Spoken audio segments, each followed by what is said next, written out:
Hello, welcome to Vinay TV. ఈరోజు మనం Dubai గురించి కొన్ని తెలియని నిజాలు తెలుసుకుందాం. సో దుబాయ్ యాక్చువల్గా కంట్రీ కాదు. సో దుబాయ్ అనేది ఒక స్టేట్. సో దుబాయ్కి కంట్రీ వచ్చి యుఏఈ, యునైటెడ్ అరబ్ ఎమిరేట్స్ అనేది ఒక దేశం. అందులో 7 రాష్ట్రాలు ఉన్నాయి. సో దాని క్యాపిటల్ వచ్చి అబుదాబి.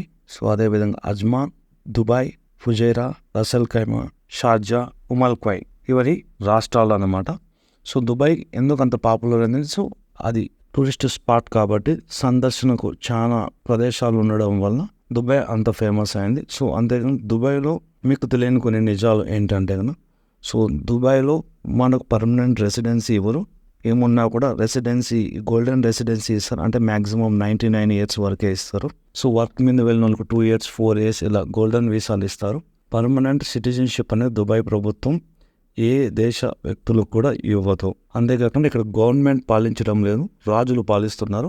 సో ప్రతి స్టేట్కి ఒక్కొక్క రాజు ఉంటాడు. సో యునైటెడ్ అరబ్ ఎమిరేట్స్ అంటే ఏమంటే, ఎమిరేట్స్ అంటే కనుక కింగ్డమ్. ఇలా 7 కింగ్డమ్లు కలిపి వాళ్ళు యునైటెడ్ అరబ్ ఎమిరేట్స్గా ఫామ్ చేసుకున్నారు. బ్రిటిష్ వాళ్ళు వీళ్ళని పాలించారు. సో వీళ్ళతో పాటు మరొక 2 దేశాలు కూడా కలిపి ఉన్నప్పటికీ రోడ్డు మార్గం లేకపోవడం వల్ల వాటిని వీళ్ళు చేర్చుకోలే. అవే ఓమన్, యునైటెడ్ అరబ్ ఎమిరేట్స్లో భాగంగా ఉన్న ఈ 7 రాష్ట్రాలతో పాటు మరో 2 దేశాలకు కూడా స్వాతంత్రం లభించింది ఒకేసారి. అవే బహ్రెయిన్ మరియు ఖత్తర్. రోడ్డు మార్గం లేకపోవడం వల్ల ఆ 2 దేశాలను యునైటెడ్ అరబ్ ఎమిరేట్స్లో కలుపుకోలేదు.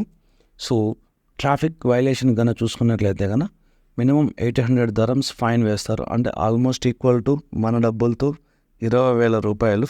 అంతేకాకుండా ట్రాఫిక్ సిగ్నల్ జంప్ కానీ, ర్యాష్ డ్రైవింగ్ అని ఇలా జరిగితే కనుక పాయింట్స్ రూపంలో పెనాల్టీ ఉంటుందన్నమాట. 4 points 6 points ఇలా. సంవత్సరంలో కన్నా 20 పాయింట్లు కన్నా, బ్లాక్ పాయింట్స్ అంటారు వీటిని, 20 పాయింట్లు కన్నా వచ్చినట్లయితే కనుక వాళ్ళ లైసెన్స్ క్యాన్సిల్ చేస్తారు. వాళ్ళు మళ్ళీ అప్లై చేసుకోవాల్సి వస్తుంది ఆఫ్టర్ 1 year అలాగా. మరి సెక్యూరిటీ విషయానికి వస్తే కనుక most advanced technology security systems వాళ్ళు వాడుతున్నారు. సో మన ట్రాఫిక్ సిగ్నల్లో చూసుకున్న కెమెరాల కంటే వాళ్ళ కెమెరా లెన్సెస్ కానీ, మెగా పిక్సెల్స్ కానీ చాలా పవర్ఫుల్గా, చాలా హ్యూజ్గా ఉంటాయి. మరో ఆశ్చర్యకర విషయం ఏంటి అంటే కనుక దుబాయ్లో అత్యంత ఖరీదైన నెంబర్ ప్లేట్లు కూడా ఉంటాయన్నమాట. సో ప్రతి కారుకు కూడా మీరు నెంబర్ ప్లేట్ చూస్తే వాళ్ళ స్టేట్ పేరు ఉంటుంది. ఫస్ట్ దుబాయ్, అబుదాబి, షార్జన్, ఆ తర్వాత ఒక 5 numbers ఉంటాయి. సో అందులో ఫ్యాన్సీ నెంబర్స్, హైయెస్ట్ కాస్ట్లీటీ కూడా ఉంటాయన్నమాట. Like single digit numbers, it will cost you millions అనమాట. కొన్ని లక్షల కోట్లు పెడతారు వాళ్ళు సింగిల్ డిజిట్ నెంబర్కి. అండ్ మరో షాకింగ్ విషయం ఏంటంటే దుబాయ్లో మీకు ఎంఆర్పి వైన్ షాపులు ఉండవు. మీరు ఎక్కడన్నా వెళ్ళి వైన్ షాపులు ఉంటాయి, ఎంఆర్పి రేటు దొరుకుతాయంటే ఉండవు. ఓన్లీ బార్లలోనే మీకు అవైలబుల్. అదేవిధంగా మీకు అబుదాబిలో కూడా దొరకదు. ఓన్లీ అజ్మాన్కి వెళ్ళి మీరు కొనుక్కోవాల్సి వస్తుంది. అక్కడ మీకు ఎంఆర్పి ధరకు దొరుకుతాయి.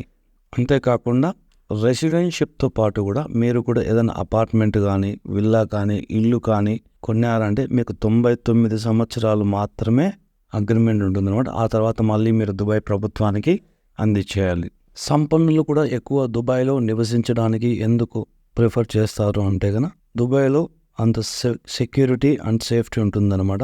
ఎగ్జాంపుల్కు నేను మాట్లాడిన డ్రైవర్ నాకు ఇచ్చిన ఉదాహరణ ఏంటి అంటే కనుక, ఒక అమ్మాయి అర్ధరాత్రి 12 గంటల కాడ 1 kg బంగారు తన మీద వేసుకొని వెళ్తుంటే నడి రోడ్డు పైన ఏ ఒక్కరు కూడా దొంగలించాలనే సాహసం కూడా చేయరు. అటువంటి సెక్యూరిటీ అక్కడ ఉండడం వల్ల ఇతర దేశాల్లో ఉన్న సంపన్నులు కూడా అక్కడికి ఎక్కువ మూవ్ అవుతున్నట్లు సమాచారం. అంతేకాకుండా ఉద్యోగస్తులు కూడా ట్యాక్స్ పే చేసే అవసరం లేదు కాబట్టి అక్కడ ఎక్కువ మూవ్ అయ్యే అవకాశం కూడా కనిపిస్తుంది. ఎన్నో దేశాల నుంచి వచ్చి అక్కడ ఉద్యోగం చేసుకుంటూ ఉండే వాళ్ళ సంఖ్య కూడా ఎక్కువ. సో యాక్చువల్గా వాళ్ళ పాపులేషన్ చూసుకున్నట్లయితే కనుక చాలా తక్కువ. ఓన్లీ 20% లోకల్స్ అయితే 80% వచ్చి బయట నుంచి వచ్చి నివసించే వాళ్ళే ఎక్కువ. సో ఎగ్జాంపుల్కి చెప్పాలంటే 10 million is there population, not equal to 1 crore అనమాట వాళ్ళు. సో 80% పీపుల్ అంతా కూడా బయట నుంచి వచ్చి అక్కడ సెటిల్ అయిన వాళ్ళే ఎక్కువ ఉంటున్నారు.